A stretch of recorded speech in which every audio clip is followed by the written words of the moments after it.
আসসালামু আলাইকুম। আশা করছি আল্লাহর রহমতে সবাই ভালো আছেন। আমরাও আলহামদুলিল্লাহ ভালো আছি।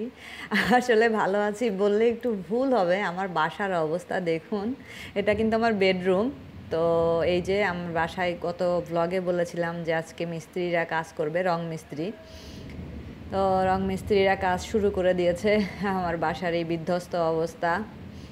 তো রং করা আসলে খুবই ঝামেলার একটা বিষয়। আমি এটা এই ফার্স্ট টাইম, মানে আমার অভিজ্ঞতা হচ্ছে। এর আগে আমার এই অভিজ্ঞতা হয়নি আসলে।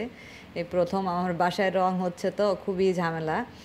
তো এই যে রং করছে, এখন হলো ডোরে রং করছে। এরা হলো পাকিস্তানি, মিস্ত্রিগুলো পাকিস্তানি, হিন্দিতে কথা বলতেছিল। তো হিন্দিতে একটু ওদের সাথে আমিও কথা বললাম। আর তোষানের বাবা কি করবে, কিছু করার নেই তাদের। তারা হলো বসে বসে কি করছে, কার্টুন দেখছে, এটা করছে সেটা করছে। তো আমি এখন রান্নাঘরে যাব, রান্না করব।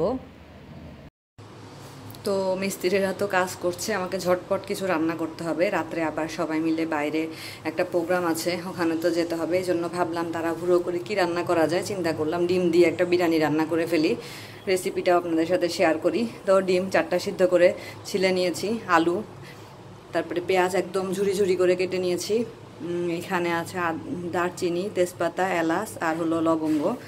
আমি এই রাইস কুকারের কাপটার 3 কাপ পোলাওয়ের চাল নিয়েছি। এটা মালয়েশিয়ান পোলাওয়ের চাল। এর আগের একটা ভ্লগে আমি বলেছিলাম এই মালয়েশিয়ান পোলাওয়ের চাল সিদ্ধ হতে অনেক সময় লাগে, এজন্য আমাকে পানিটা একটু বেশিই দিতে হয়। তো রান্নাটা শুরু করি তাহলে। তো আমি রান্নাটা শুরু করে দিয়েছি। এখন হলো ফ্রাই প্যানে 1/2 কাপ পরিমাণ কুকিং অয়েল দিয়ে দিলাম। চুলার আঁচটা মাঝারি থাকবে। আমি আসলে উপর থেকে ভিডিও করাতে আমাকে 2-3টা আপু বলছে, আপু আগের মতো করেই শ্যুটটা করো, ক্যামেরাটা আগের জায়গায় রাখো। আসলে কি হয়, ক্যামেরা লাইটের ফোকাসের কারণে মাঝে মধ্যে উপরে রাখি আর কি। তো এখন আমি এই যে ডিম আর সেই কেটে রাখা আলু, এগুলো হলো একটু হালকা ফ্রাই করে নিব। এখানে কিন্তু আমি কিছুই দেইনি, জাস্ট শুধু ডিম আর আলুগুলো, কোনো মরিচ লবণ গুঁড়ো কিছুই না। তো আমি ঢাকনা দিয়ে ঢেকে দিয়েছি। হালকা ফ্রাই করা হয়ে গেছে, 2 মিনিট মতো নেড়ে চেড়ে ফ্রাই করে নিয়েছি। এখন আমি এগুলো তুলে নিচ্ছি একটা স্টিলের পাত্রে। আমাকে অনেকে বলেছে আপু গরম জিনিস কখনোই প্লাস্টিকের পাত্রে রাখবে না, এটা আমি জানতাম না, আপনাদের মাধ্যমে জানতে পেরেছি এবং আমি আমার অন্যান্য আপুদেরকেও জানিয়ে দিলাম। আসলে স্বাস্থ্যের জন্য খুবই ক্ষতিকর, আমিও গুগল করে দেখেছি। এখন আমি তেলের মধ্যে সেই কুচি করে রাখা পেঁয়াজগুলো দিয়ে দিচ্ছি। পেঁয়াজগুলো আমি একদম পাতলা পাতলা করে নিয়েছি, কারণ পাতলা যত করব তত বেরেস্তা হতে টাইম কম লাগবে। তো হালকা ব্রাউন কালার হয়ে গেছে, আমি এখন এর মধ্যে গোটা মশলাগুলো দিয়ে দিচ্ছি, তেজপাতা, দারচিনি, এলাচ, লবঙ্গ। তো আরেকটু নেড়ে চেড়ে আরেকটু ব্রাউনিশ করে নিব আর কি, যেরকম বেরেস্তার কালার হয় ওরকম করে নিব। আমি এখানে একটা মশলার পেস্ট করে নিয়েছি, 2 টেবিল চামচ টক দই, 2 টেবিল চামচ পেঁয়াজ বাটা, 1 টেবিল চামচ আদা বাটা, 1 টেবিল চামচ রসুন বাটা। আসলে লাইটের কারণে আপনাদের হয়তো বা সাদা যেহেতু মশলাটা দেখতে একটু সমস্যা হচ্ছে, এই জন্য আমি খুবই দুঃখিত।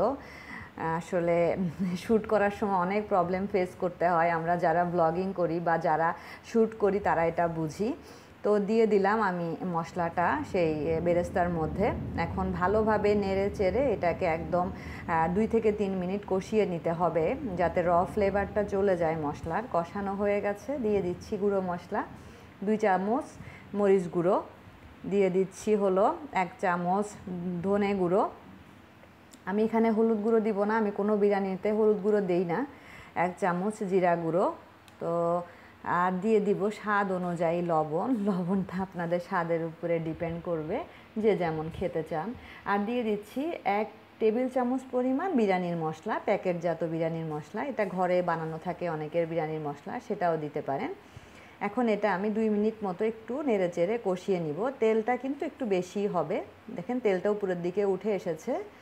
এখন আমি সেই ডিম আর ভেজে রাখা সেই আলু, ডিম আর আলু দুইটাই ভেজে রেখেছিলাম, তো সেটা আমি এখন দিয়ে দিচ্ছি। আমি জানতে চেয়েছিলাম অনেকের কাছে যে আমি কিভাবে আসলে ডিমটা মাঝখানে রাখতে পারবো, কুসুমটা। তো এক্ষেত্রে আমাকে অনেকেই অনেক টিপস দিয়েছে, ইনশাআল্লাহ ওগুলো আমার কাজে লাগবে।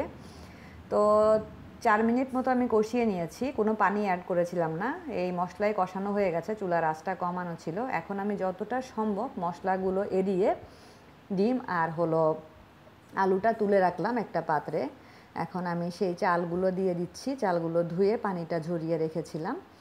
এখন চালটা দিয়ে মশলাটার সাথে খুব ভালোভাবে মিশিয়ে 2 থেকে 3 মিনিট এটা আমি একদম আঝারি আছে ভালোভাবে ফ্রাই করে নিব। যত ফ্রাই করব তত বিরিয়ানিটা খেতে মজা হবে। ফ্রাই করা হয়ে গেছে। যেহেতু আমি 3 কাপ চাল নিয়েছি, আমি 8 কাপ পানি দিচ্ছি, কারণ আমার এই চালটা সিদ্ধ হতে সময় লাগে। আপনারা দেশে যারা চিনি গুঁড়া পোলাওয়ের চাল বা নর্মাল পোলাওয়ের চাল ইউজ করবেন তারা 6 কাপ পানি দিলেই হবে।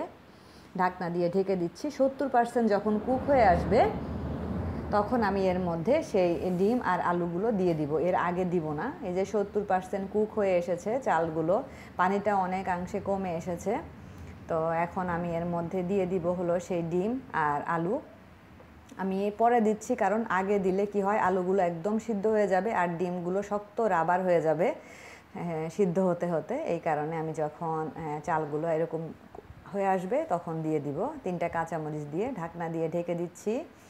এটা হতে আর খুব বেশি সময় লাগবে না, আর খুব বেশি হলে 10 থেকে 15 মিনিট সময় লাগবে। চুলার আঁচটা কমানো থাকবে। তো হতে থাক। এই যে হয়ে গেছে আমার ডিমের খুবই মজাদার বিরিয়ানি। বাসায় ট্রাই করে দেখবেন, আশা করছি ভালো লাগবে, মজা লাগবে। বাচ্চারা খেতে পছন্দ করবে, বড়রা তো পছন্দ করবেই। কি বলবো, রান্না তো শেষ, কিন্তু মিস্ত্রিরা কাজ করছে। তোষানের বাবা স্টোরি বুক পড়ছে। কি করবে, কিচ্ছু করার নেই। আমার বাসার বিধ্বস্ত অবস্থা। আমার বাসা কখনোই এরকম এলোমেলো থাকে না। যতটুকু জিনিসই আছে আমি গুছিয়ে রাখার ট্রাই করি। আমার এরকম এলোমেলো পরিবেশ একটুও পছন্দ না। এই যে আমার ডাইনিং টেবিলের উপরে এই অবস্থা। তো মিস্ত্রিরা চলে গেলে সব ঠিকঠাক করতে হবে। কখন যায় আল্লাহই ভালো জানে, আমি ঠিক বলতে পারছি না যে কখন যাবে আর কি মিস্ত্রিরা। কিছু করার নেই, একদিন একটু সহ্য করতেই হবে। তো ঠিক আছে, এখন ঠিক বাজে হলো সন্ধ্যা 8:15। তো মিস্ত্রিরা যাওয়ার পরে ঘর টর ক্লিন করে এত টায়ার্ড লাগছিল, একটু রেস্ট নেওয়ার পরে আর ক্যামেরাটা অন করতে ইচ্ছা করেনি। তো ভেবেছিলাম একবারে বাইরে যাওয়ার সময় ক্যামেরাটা অন করব। তো আমি হলো 3 পিস পরেছি আজকে।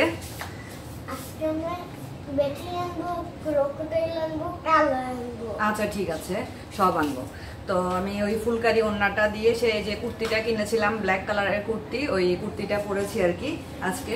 তো বের হচ্ছি আমরা, এখন যাব আমাদের আজকে বার্গার খাওয়ার কথা, বার্গার কিংয়ে। তো মোটামুটি সবাই মনে হয় চলে গিয়েছে। আমরা আজকে একটু লেট, কারণ ওই যে বাসায় মিস্ত্রি ছিল ওগুলো নিয়ে একটু ব্যস্ত ছিলাম এই কারণে। তো আমরা এখনই বের হব। গরম, প্রচণ্ড গরম। এই জিনিসটাই ভালো লাগে না। সবই ঠিক, মালয়েশিয়ার এই গরমটাই ভালো লাগে না। তোষান রেডি হয়ে গেছে, রেডি হয়ে বাবার কোলে উঠে পড়েছে। তো বের হই আমরা।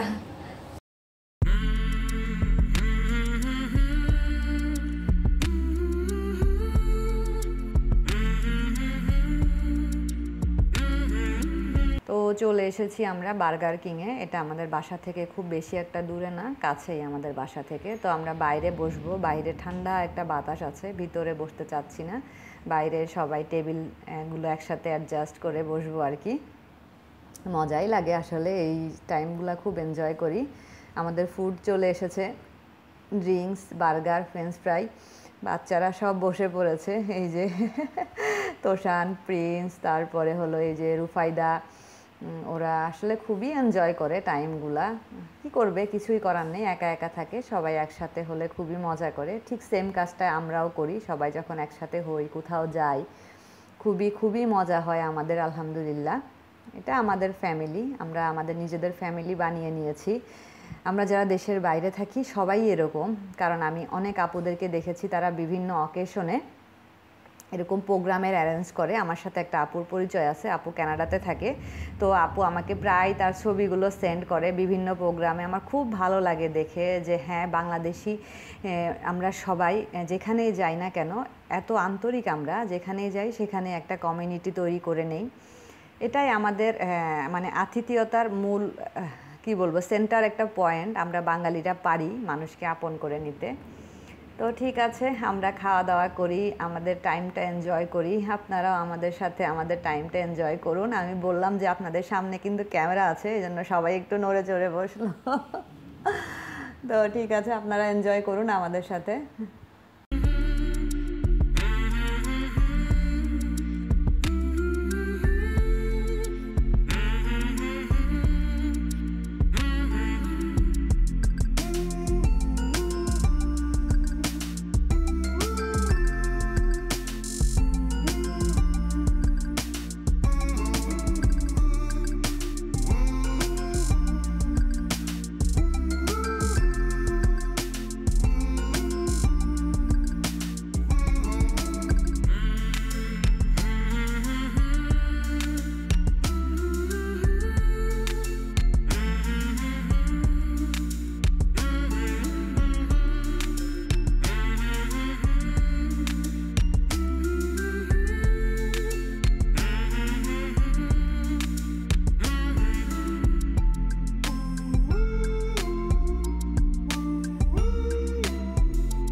আমরা তো দাওয়াত টাওয়াত খেয়ে চলে এসেছি বাসায়। এখন হলো সুইমিং পুলের এখানে দাঁড়িয়ে আছি।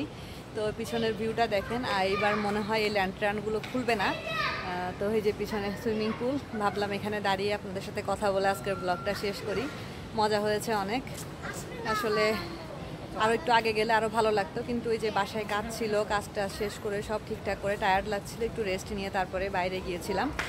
তো এখন ভাবলাম যেখানে একটু দাঁড়াই, বাতাস আছে, ঠান্ডা একটা বাতাস আছে। আর সুইমিং পুলের এখানে আসলে সব সময়ই ভালো লাগে। আগে প্রায় রাতে এসে বসতাম, ভালো লাগতো অনেক। যে এগুলো কিন্তু সব পার্কিং, যেগুলো দেখতে পাচ্ছেন এগুলো সব পার্কিং কিন্তু। আর এই যে পিছনে যে দেখতে পাচ্ছেন এটা হলো ম্যানেজমেন্টের অফিস আমাদের এখানে। উপরে অবশ্য জিম আছে, তারপরে খেলার কোর্ট আছে, ব্যাডমিন্টন কোর্ট আছে, তারপরে স্কোয়াশ খেলার জায়গা আছে।